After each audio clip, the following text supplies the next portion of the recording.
क्या आपने कभी सोचा है कि स्वामी विवेकानंद जब बोलते थे तो पूरी दुनिया क्यों थम जाती थी?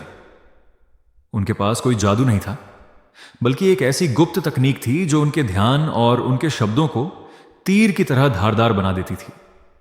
आज के इस वीडियो में हम परिवर्तन पर उनकी वही तकनीक सीखेंगे जो आपकी एकाग्रता और बोलने की कला को हमेशा के लिए बदल सकती है। सोचिए, सन 1893 का शिकागो, हजारों लोगों से भरा एक विशाल सभागार।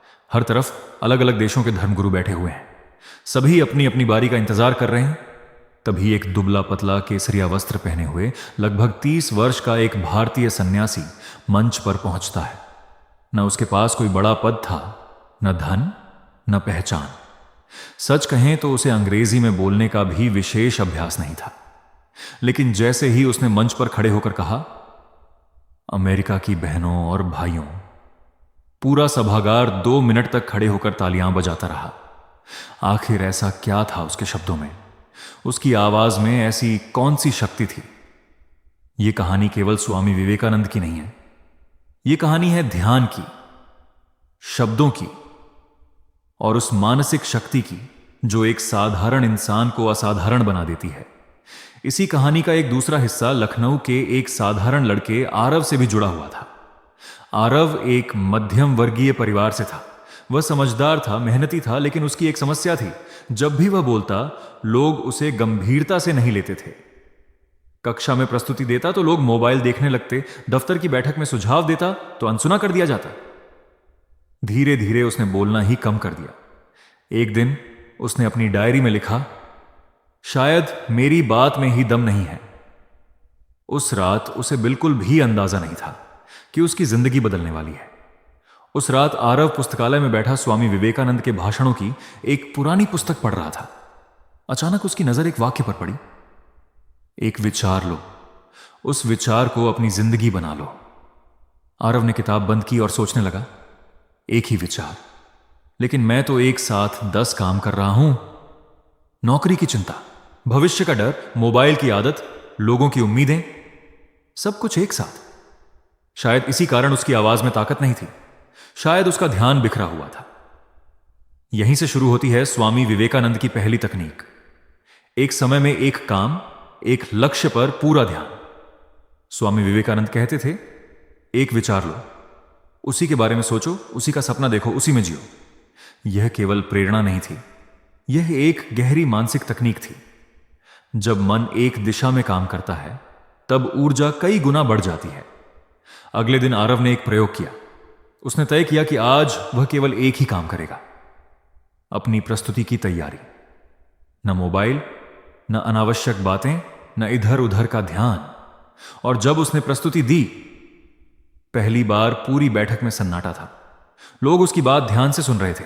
बैठक के बाद उसके प्रबंधक ने कहा, आज तुम्हारी बात में वजन था। आरव हैरान था। सिर्फ एक निर्णय ने इतना बड़ा बदलाव कर दिया था, लेकिन असली रहस्य अभी बाकी था। कुछ दिनों बाद आरव को पता चला कि स्वामी विवेकानंद केवल ध्यान केंद्रित करना ही नहीं सिखाते थे, वे बोलने की एक और गहरी कला भी सिखाते थे। वे कहते थे, अच्छा बोलना ज्यादा बोलने से नहीं आता, सही समय पर मौन रहने से आता है। यही थी दूसरी तकनीक, शब्दों की शक्ति और मौन का महत्व। आरव ने ध्यान दिया कि वह हर जगह बिना सोचे बोल देता था। चर्चा हो या बहस, वह तुरंत प्रतिक्रिया दे देता था। लेकिन विवेकानंद ने कहा था, जब शब्द सत्य और पवित्रता से भरे होते हैं तभी उनमें शक्ति आती है। आरव ने तय किया कि अब वह केवल वही बोलेगा जो जरूरी होगा। पहले दिन बहुत कठिन लगा, दूसरे दिन और कठिन लगा, लेकिन तीसरे दिन एक अजीब परिवर्तन हुआ। लोग उसकी तरफ अधिक ध्यान देने लगे। जब वह बोलता, सब सुनते। एक दिन उसके वरिष्ठ अधिकारी ने उससे कहा, तुम्हारी उपस्थिति बदल गई है, अब तुम अलग दिखाई देते हो। लेकिन कहानी अभी समाप्त नहीं हुई थी। एक रात आरव ने सपना देखा कि वह उसी शिकागो के सभागार में खड़ा है जहां कभी स्वामी विवेकानंद खड़े थे। सभागार खाली था। तभी एक गूंजती हुई आवाज आई। शब्दों की असली शक्ति आवाज में नहीं, मन की एकाग्रता में होती है। आरव अचानक जाग गया। उसका दिल तेज धड़क रहा था। उसने तुरंत वही पुस्तक दोबारा खोली। उसमें लिखा था, मानसिक एकाग्रता ही सफलता का रहस्य है। यही थी तीसरी तकनीक, मन की एकाग्रता का अभ्यास। स्वामी विवेकानंद प्रतिदिन ध्यान करते थे, केवल 10 मिनट का ध्यान, लेकिन वही 10 मिनट उनके मन को इतना शक्तिशाली बना देते थे कि उनकी आंखों में आकर्षण आ जाता था। लोग उन्हें देखते ही प्रभावित हो जाते थे। आरव ने भी निश्चय किया कि वह रोज 10 मिनट ध्यान करेगा।